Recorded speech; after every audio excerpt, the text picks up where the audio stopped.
How's it going, everyone? This is the George here, and today we are continuing the Transformer review series leading up to Transformers Rise of the Beast with Transformers Dark of the Moon. This is the third film in the live action Transformer film franchise, once again directed by Michael Bay, and once again stars Shia LaBeouf, Josh Duhamel, John Turturro, and Tyrese Gibson, as well as bring in new cast members like Rosie Huntington Whiteley, Patrick Dempsey, and Frances McDormand. And in this film, it takes place after the events of Revenge of the Fallen. They tie the moon landing to Transformers lore. Apparently, Sentinel Prime, the leader of the Autobots before Optimus Prime, crashes on the moon, and when the moon landing from the 1960s happens, they discover the Transformer ship, so they gotta hide it, and it leads to a bunch of conspiracies and potential humans working with the Decepticons, and the Autobots need to find Sentinel Prime and the pillars that Sentinel Prime had before the Decepticons do. But then a bunch of other stuff happens after they find Sentinel Prime.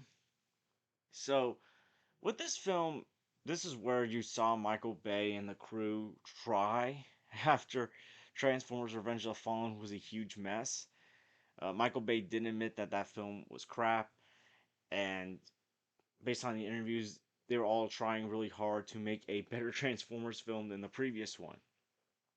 But they also had some problems during filming, including firing Megan Fox because Megan Fox called Michael Bay Hitler, and Steven Spielberg told Michael Bay to fire her, which is understandable because you're comparing someone, even though they might be pig-headed and arrogant and have some really bad jokes, to one of the worst people in human history. And so we had to replace Megan Fox with Rosie Huntington Whiteley, who now plays Carly, Sam's new love interest, and she's based off the love interest of Spike Witwicky from the 1980s Transformers cartoon. So overall, what I think of this movie, despite how Revenge of the Fallen turned out, Megan Fox's firing, and other stuff, this is definitely my favorite of the sequels. I would definitely say this is the one sequel that I would consider to be an okay movie. It's not a great movie, but I wouldn't also say it's a terrible movie either. This is the one sequel that I've rewatched many times throughout the years because I do enjoy this film overall. However, the first half is pretty difficult to get through. Now, it's not as bad as a lot of the stuff from Transformers Revenge of the Fallen, but it just kind of feels dull. And it's like, you can tell Michael Bay's not going for it with his humor, but you're going on that border. Like, Sam's looking for a job. It's like, why don't you just give Sam a job working for the Autobots? He's helped them twice. He clearly wants to work with the Autobots at this point in his life. And if you see some of the stunt work that Shia LaBeouf does and like some of the actions that Sam Witwicky does in this film, including taking on Patrick Dempsey, helping rescue his girlfriend in a war-torn city, and even killing Starscream, Sam probably should be working for Nest at this point. Instead, he is struggling to find a job, and he finds a job working with John Malkovich, who he's not as bad as some of the worst human characters in the previous film, but he's an unnecessary character.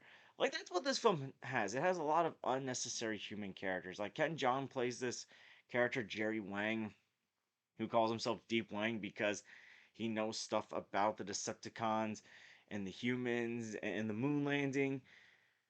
And it's not that he's not as bad as the college professor from Revenge of the Fallen or the annoying roommate or even the Galloway character, but he still feels unnecessary. It just feels like some of these characters are convenient plot characters, like they're convenient for the plot of this film to move on. Sam's parents are once again in this film, but they're not in this film that much.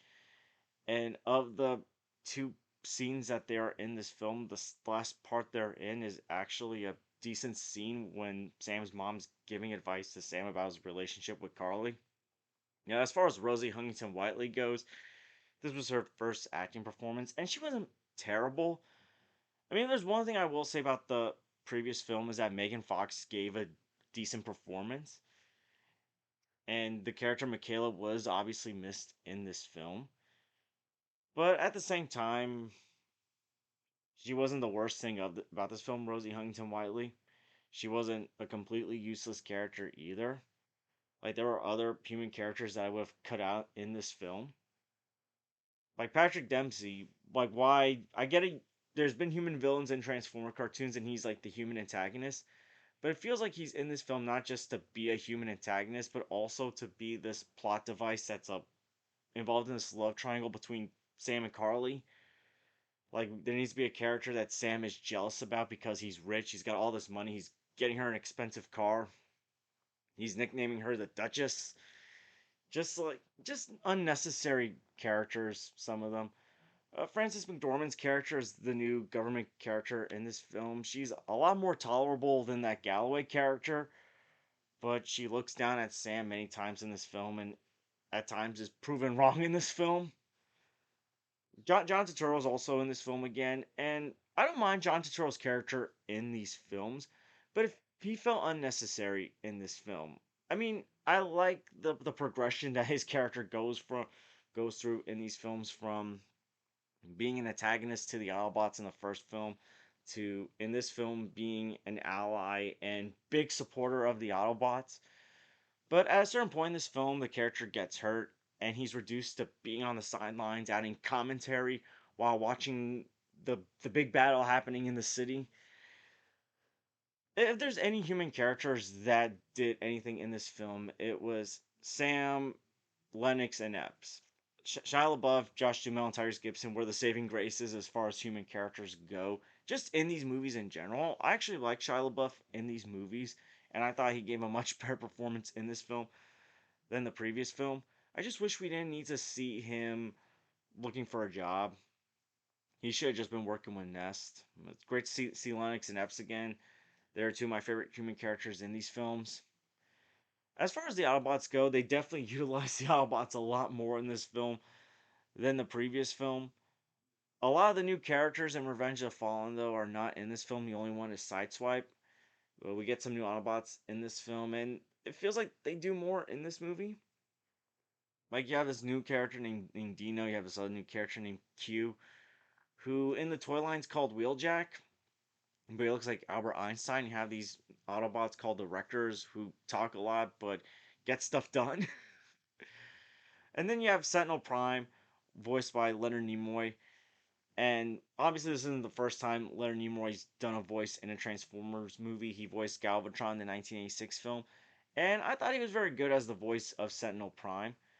As far as that twist with Sentinel Prime goes, it wasn't really that much of a shock. And that's not because the movie was predictable. The problem was that it got leaked out that he was a twist villain a month before the movie came out. I remember it was like May 2011, and I guess the novel came out, and people were leaking online that Sentinel Prime betrays the Autobots, he kills Ironhide. And that was sad to see because Ironhide was one of my favorite Autobot characters in these movies. But at least he got to kill a few Decepticons before he got killed. Optimus Prime, once again, great. Pierre Colin does a great job voicing him. Optimus Prime still killing a bunch of Decepticons. Megatron, feels like Megatron's been downgraded in these films. I mean, his design was pretty cool, like have his face like taken off due to the final battle, Revenge of the Fallen. He's like this Mad Max truck from like the Mad Max movies, but it just feels like he was like reduced to a sideline villain. Shockwave felt wasted. I like that they did more with Soundwave in this film than the previous film. I like that they did that. The second half is pure action. I think the second half they go for a much more darker tone. They take it much more seriously. There's a lot more action. It was great to see. You can tell that this film inspired the first Avengers film, but apparently one of the visual effects supervisors who worked on this film would go on to work on the Avengers. And I think Josh Whedon said that Transformers Dark of the Moon inspired some of the action in the Avengers. I mean, you can tell based on how the spaceships look in both those films, the beam that points to the sky, the fight and destruction in the city. It did feel that this film did influence the first Avengers film quite a lot. Although the first Avengers is a much better film than this film was. The soundtrack's still great as always. One thing I will say about these films is they have great soundtracks, they got great visuals. I noticed that there's a lot of references to Star Trek in this film. I don't know if that was done on purpose because Leonard Nimoy does the voice of Sentinel Prime in this film, and he also played Spock on Star Trek. Like he uses the famous Spock line at one point in this film, but also like there's references to the Starship Enterprise when Sam's at Carly's workplace making the comparison to how the building looked. And Wheelie, one of the little Autobot characters. Actually, this is the other character that was introduced in Dark of the Moon that returned and that was introduced in Revenge of the Fallen that returned in Dark of the Moon. Sorry, was Wheelie, and he's still a bit annoying, but he actually at least does something useful at the end of the film with his new friend Brains. But yeah, Wheelie made a reference to a Star Trek episode being on. He said, "Oh, this is the one where Spock goes nuts." And interestingly enough, the character that Leonard Nimoy plays in this film, Sentinel, goes nuts in this film. But yeah, it just feels like a tale of two different movies. The first half, while I wouldn't say is terrible, feels a bit dull outside of a few action scenes and maybe like a few things that were funny in the film. But then the second half goes a completely different direction for the better. And the plot does make more sense in this film than it does in the previous film. But I feel like this also began a trend that the next Transformer movies will follow, which is something at the beginning of the film that happens on in human Earth history ties into the origins of the Transformers. In this case, it's the moon landing. Revenge of the Fallen also followed it with, during the times of BC, the first Transformers appearing, and Age of Extinction and Last Night do similar stuff with the beginning of their films. But yeah, I feel like this is probably where at least this set of Transformer movies should have ended. I think Rise of the Beast and Bumblebee are like a reboot of sorts. But this should have been where the Bay films should have ended. It felt like a conclusion, and if this is where it ended, it would have ended on a decent note, in my opinion. But then the next two movies kind of just ruined it. But overall, with Transformers Dark of the Moon, I'm going to give this film a B minus. I do enjoy this film overall. I can watch it from time to time. The second half of the film, I enjoy a lot. I enjoy the action. But there are just some human characters in this film that, while they're not terrible, I wouldn't even say they're bad. They're just unnecessary, and I consider them just to be plot devices. But the human characters that aren't plot devices are actually useful in this film. And I like that they did more with the Transformers in this film compared to the previous film. So yeah, overall, I like this film a lot more than Revenge of the Fallen. Now, what are your thoughts on Transformers Dark of the Moon? Did you love it? Did you hate it? What's your favorite sequel in the Transformers film franchise? Let me know in the comments down below. And I want to thank you guys for watching. Please like and subscribe already if you haven't. Please share us with someone that loves the Transformer movies. And I hope to see you guys real soon. Take care, everyone.